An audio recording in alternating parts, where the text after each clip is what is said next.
Hello, welcome to my channel. Here we have a Krell Duo 300 XD. There's a screen here. It gave a message that says faulty power supply. This is an extremely expensive amplifier. I believe it's like $12 or $13,000. So I am going to take a look. Let's see what the problem is and fix it. These are the transistors that actually drive your speakers, and right off the bat, short circuit, short circuit, short circuit. Okay, so we have shorted output transistors, but I always like to show you this. The amplifier has been turned off, the left channel module removed and everything, so you would think everything is fine and dandy. Let me show you this. That is 129.4 volts. Keep your fingers to yourself. So I'll have to replace those and go through the whole board. So these are the drivers that feed a preamplified signal to the output devices that are shorted. So I need to check those as well. When the output devices are shorted, those are also often shorted. When I do a repair, I want it to last 50 years. I want it to last for decades. So once I have a unit open and I'm working on it, I will do whatever I can possibly do for its longevity.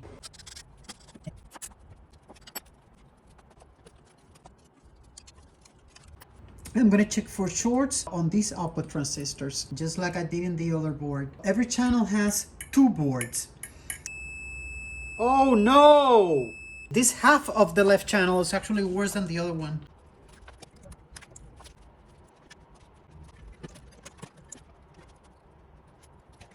Rocco and I are outside, and there is Venus.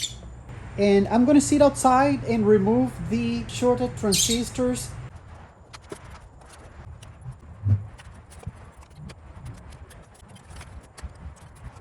Okay, this thing is in terrible shape. So this insulator has overheated.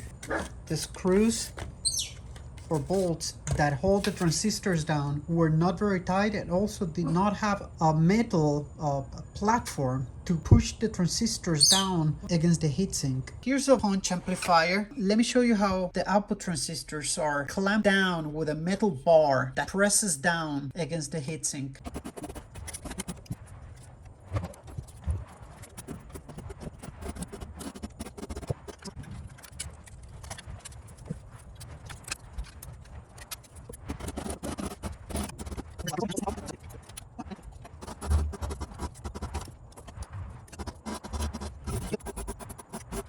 This is a $13,000 amplifier, and what do we have here? Jamicon capacitors. Jamicon. Why? Why not use one of the top-notch capacitor manufacturers? Bad choice. I also see here that after the amplifier was designed, a couple of caps were added. It is Friday afternoon and UPS has dropped off the parts we need. I have the output, all the output transistors. I have all the drivers. I have mica insulators, and the mica insulators and thermal paste is going to replace these silicone pads. The silicone pads are very convenient, but they do not transfer heat as well as the thermal paste. And now on the other channel of the amplifier, the channel that is working okay, I'm going to take the other channel apart as well, remove the silicone pads and replace them with mica insulators and thermal grease.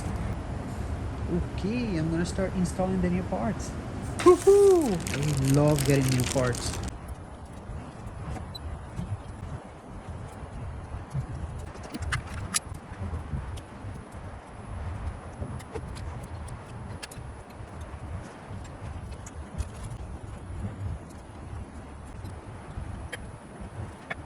And what I want to do now is touch them up from the top.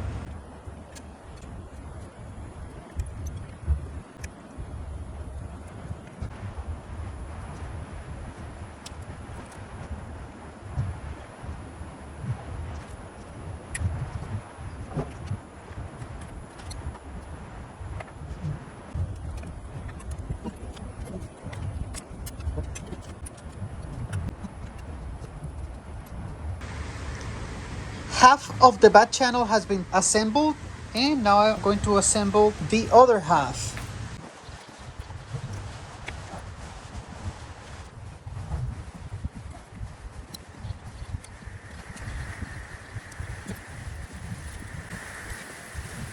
All the new transistors have been installed. It is now time to put this amplifier together. But before I do that, I'm going to change these two little fuses, which are blown.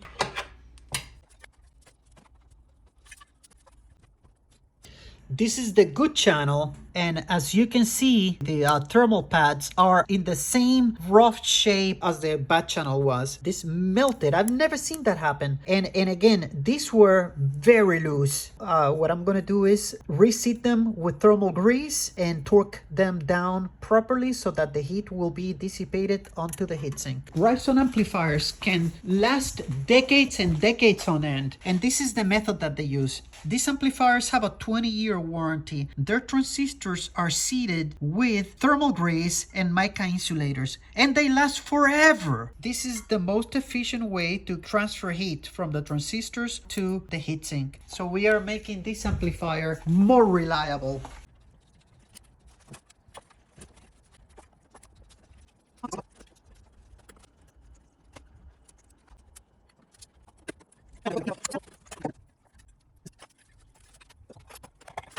See how the thermal pad melted onto the heatsink?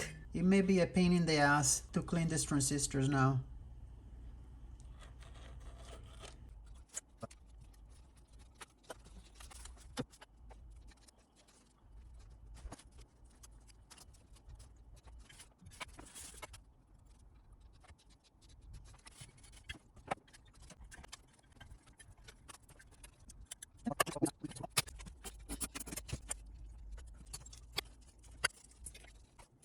This section is all done. Now I have to repeat the process with this one.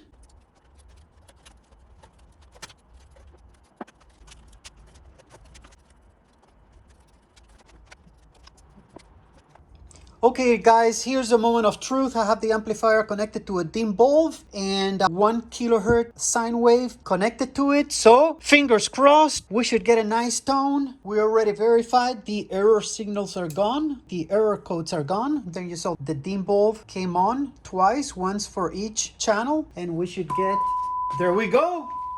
We have a beautiful test tone. Absolutely fantastic.